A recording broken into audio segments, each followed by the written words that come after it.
Hi guys, it's Sheena from Teton Raptor Center and I'm here to give you all this week's patient update, so let's go ahead and get started.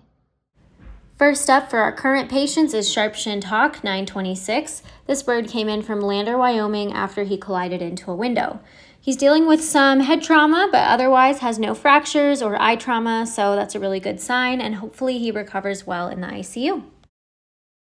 Next up, we've got Red-Tailed Hawk 925. This bird came in from Idaho Falls and is dealing with some soft tissue damage to his right leg. That right leg is quite swollen. It's hard to tell in this picture here, but there is a small little cut on it as well. And so he's recovering in the ICU on some fluids and anti-inflammatory medication. And hopefully we can move him along into the PCU once he's feeling a little bit better. Next up is Sharp-Shinned Hawk 97, and this bird was found in Jackson after he flew into a window. He's dealing with some head trauma and was dealing with some spinal trauma, but right now he is not living in the ICU. He's in the PCU and he's able to use his legs and perch normally, so we're just going to hope that he keeps it up and eventually move him into the flight barn.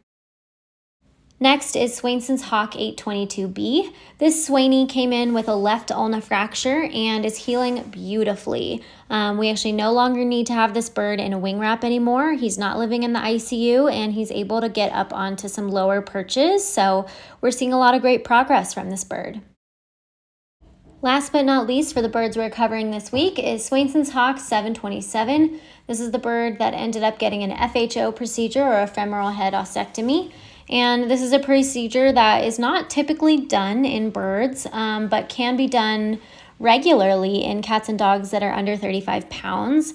We're trying it for the first time in a bird, and so far it's going really well. So this bird had what's called an acetabulum fracture, which is a proximal femur fracture. Essentially, that just means that the fracture occurs right by the hip joint of the femur. And it's really difficult to fix these kinds of fractures using a pin, which is the standard method that we typically use for avian orthopedics.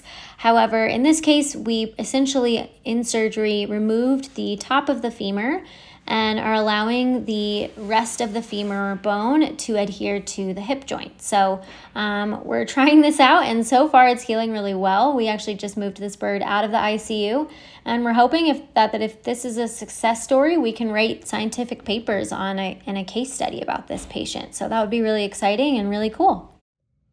All right, that's all we've got for this week. Thank you guys so much for tuning in, and I hope you enjoyed learning more about our birds. Remember that if you want to do your part to help keep wild birds wild, you can check out our website at tetonraptorcenter.org and make a donation.